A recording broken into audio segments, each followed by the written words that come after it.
was a serial killer, serial murderer that was recruited to AOLA. And we didn't know, obviously, that he was a murderer. He came in and he had this big cross on his chest, right? And good-looking guy, smooth talker.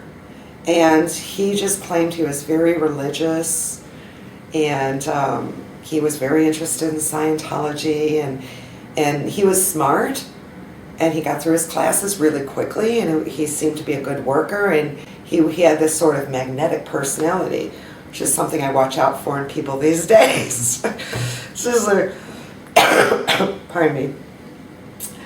It almost always means that there's something deviously wrong with them.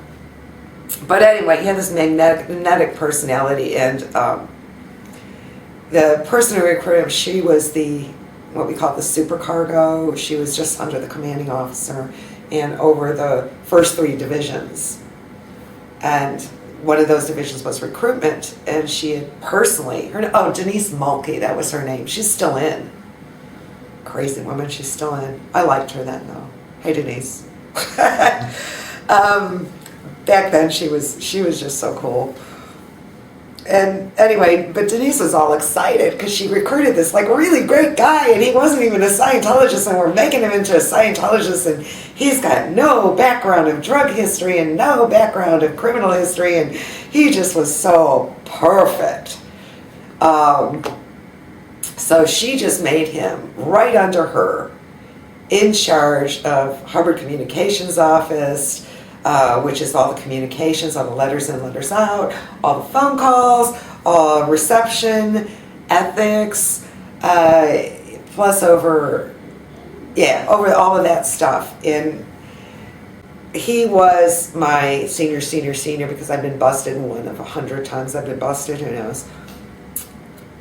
Always for stupid stuff. But anyway, this one I didn't mind too much because I was a letter registrar. I just wrote letters all day long. It was a sweet position. And I had one of these typewriters that had memory keys on it. And nobody knew I had the memory keys on there. So I was like, oh, this is just sweet. So you get these like folders. You're supposed to write like all these letters to people. You're supposed to somehow, as an OT, operating Thetan, some sort of higher spirit, you're supposed to just, go to these folders and sense what the person's about. There's no information. It's like name, address. There's nothing. And there's thousands of these folders. You don't even know if they ever really had an interest. You know where this came from, out of a phone book. So you got to write letters to these. So here's my memory keys. And I'm going, oh, great, I'll just do 10 model letters and send them to these blank folders. But everybody else, I'll do personal letters too. Being practical about this, right? So hit the memory key, blah, blah, blah, blah, it types it through, and there's my letter, it's done. Hit the memory key, blah, types it, it's done, right? And I was doing this for weeks, and I was just having a good time. And I had, the other person that worked in my section was a non-Sea Org member that was actually paid like so much per letter or something like that, and made something like $400, $500 a week. And she didn't know really much of anything about Scientology, but she was really good at feeding back to people whatever it was they said. She was a riot. I mean, you wonder how these people get by knowing absolutely nothing about it. But they do, they get by just fine. Someone would say like, oh, show an interest in Dianetics, right? And then she goes, oh, did you ever take that Dianetics course, Okay, that was a good thing to say. Personalize it a little bit, yeah. And she was a really pretty black girl and young. And anyway, so this guy's in charge. His job as the HCO area secretary that has was letters out, was his statistic, which was actually made by my section mostly, but they also had staff who were supposed to write letters, when you're coming back to session, that sort of thing too. So letters out was sort of, everybody did a bit of it. And he kept reporting his name was Michael Shea. Okay, this is the murderer guy that was recruited, that was so awesome, right? And he keeps recording this graph that just goes up and up and up and up and up. And he's getting cheering every muster for how wonderful he is and how great he is. And she's so proud she recruited this guy, right? And anyway, the little black woman goes on a date with him. And she doesn't show up to work the next day. I was like, what happened? Where were you? Oh, don't tell anybody this, but I was on the scariest date of my life. I'm like, what? I went out with him, Michael Shea. He had a few aliases, so the police said one of his aliases was Mike O'Shea, one was Michael Shea. Shea spelled S-H-E-A, S-H-A-Y. Okay, so every variation of that. Plus he had another name that was entirely different. I have no uncertainty on the name. She says to me, she went on a date with this guy, and they were walking through this like deserted lot. And they're coming back, and she goes, it was kind of spooky. And I was thinking, this guy's kind of weird. And why are we walking through this dark, deserted place? And he starts talking about his ex-wife. And he says, wife. And she says, I said to him, what do you mean your wife is gone? Because he said she was gone. What do you mean your wife is gone? Don't you mean your ex-wife? And he looks at her, and she got completely terrified. And he says, yeah, that's what I meant. Ex-wife. She goes, I was so terrified, I just played it cool until we got back. She goes, but that guy scares the heck out of me. There's something really wrong with him. It's like, wow. That's a really weird story from somebody I consider to be fairly sane here, you know? And I didn't brush it off entirely. I was like going, what do we really know about this guy? And why is his statistics going like this when mine are just barely up? And only up on, because you only get a day off or half a day off every other week. So you go down and you go up. You learn to do that, right? Everybody learns to do that.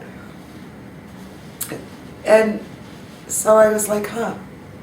So meanwhile, Denise Mulkey comes back, and she's wondering, she's investigating why the letters out are so high. And I'm going, well, no, mine's not that high. And the other girls weren't that high either. Hers also had that little up-down thing too that you do. But yeah, the skyrocketed one for his. And she finds out about my memory keys. Uh-oh, I'm in big trouble. She's like, no, you have to write personal letters to everybody. I'm like, but come on. I'm like, Denise. And I know Denise, right? I'm like, come on, how personal? Look at this. That's all I've got. Well, how many folders you got? Like that? Thousands. Well, and she's actually starting to see, because she was, you know, Denise was pretty sharp, and she had a baby about this in the same week I did. She was with me during the whole parent thing, and, you know, I liked Denise. And I was like, you know, but she's more, at some point I realized she's more worried about getting in trouble for the memory keys than she is worried about the memory keys. Because I told her, I said, I have only sent him these folders that have no information. Everybody else gets a personal letter. So she's not really personally thinking this is such a horrible thing. But she's still looking for why the letter's out is going like that. Now, I've heard this story from this woman, and the weekend goes by and it's Monday, and here comes this Michael Shea character, and he goes, thanks for all the letters out you guys did this weekend. And I go look at him, I go, nobody was here this weekend.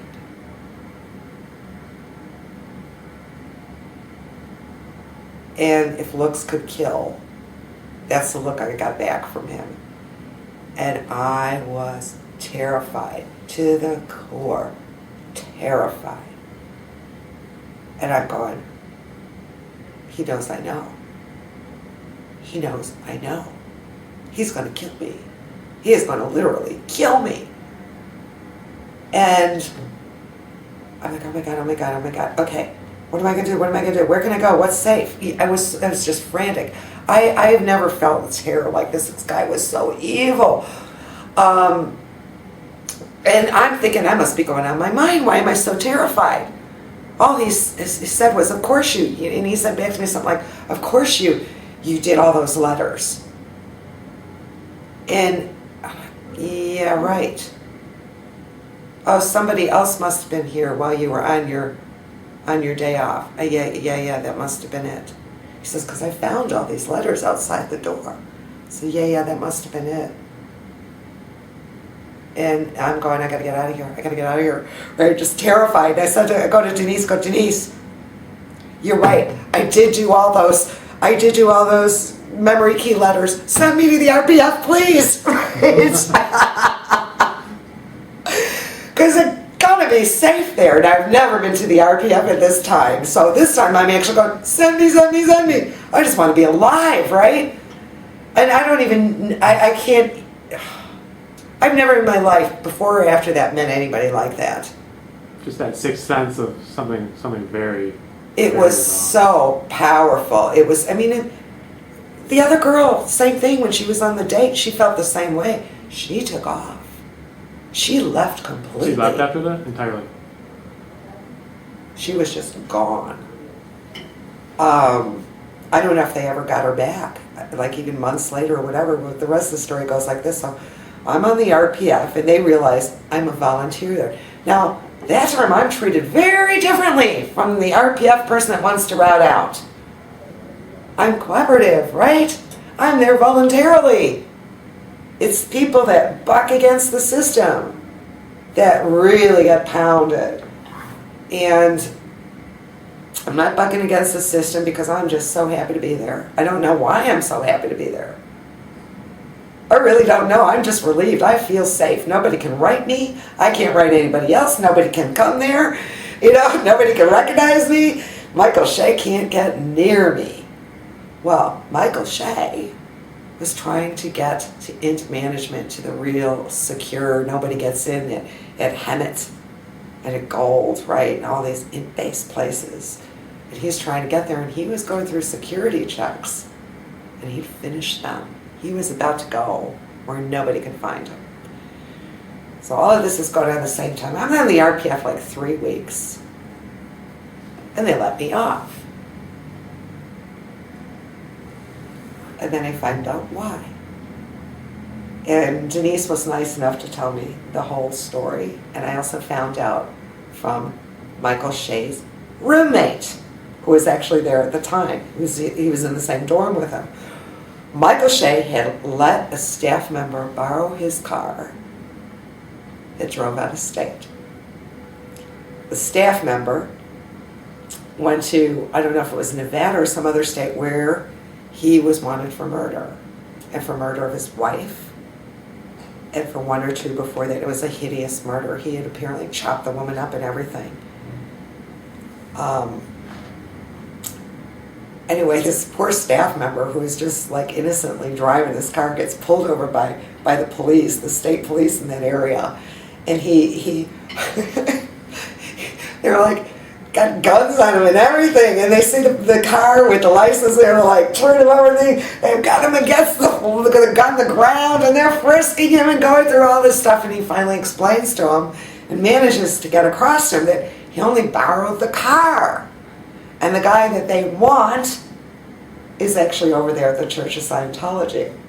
So I was on the RPF, but I did hear the sirens and I did see the lights. Everybody in the complex must have seen it, because there's helicopter spotlights on the Sea Org there, on the complex, and you hear these, chop, chop, chop, chop, chop, all these choppers, and you hear and there's cars everywhere and paddy wagons everywhere, and you hear these choppers, and the guy is dead tired like the rest of us, and he's sleeping through all these choppers and lights and cops and everything. He's actually asleep in his bed. All his roommates are up, and he's still asleep. And the way his roommate tells it, he says one of the out-of-state police puts a gun to his head. Michael Shea, you're wanted for murder. And just grabs the guy on the spot, handcuffs him, and takes him away, and I'm off the RPF. And he did a whole bunch of stuff, man. While he was there, because he was handling all the letters, too, he stole everybody's personal checks they'd gotten from family members and everything. All of them. And then I found there was one from my mother that was like 6 months old that he'd stolen. Okay, he did this to all these staff members. He used to take the postage, because they had a postage machine, and he'd stamp it on pieces of paper, and he'd take it to the post office and call it like a misstamp or something, and he'd get cash back for it. Okay, so he kept, and he's using the meter to prove the letters out, and he's getting like hundreds or thousands of dollars back from that. And he was just stealing. They found all these stolen goods in his possessions and everything. Oh man, poor Denise, she was so embarrassed. But anyway, yeah, so that's that story. Anybody get in trouble for recruiting him? Denise did. Yeah, Denise. But she didn't get, everybody loved Denise. She meant well. And we were just really, really glad that he didn't make it all the way up to the highest part of Scientology. Can you imagine? I mean, you think David Miscavige is bad?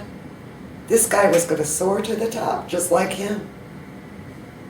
He was barely off the EPF, the training thing. And he would make an executive at AOLA. People worked for years to be there. And he got past, and this is another testimony to the E-meters, that, you know, people can fool that E-meter. And he did. And he was one of the first inklings I had that it could be totally fooled. Now, L. Ron Hubbard said, oh, a suppressive person can't fool it, but that's not true either, because a person that's really evil may not have a conscience that registers, but they still worry about getting caught.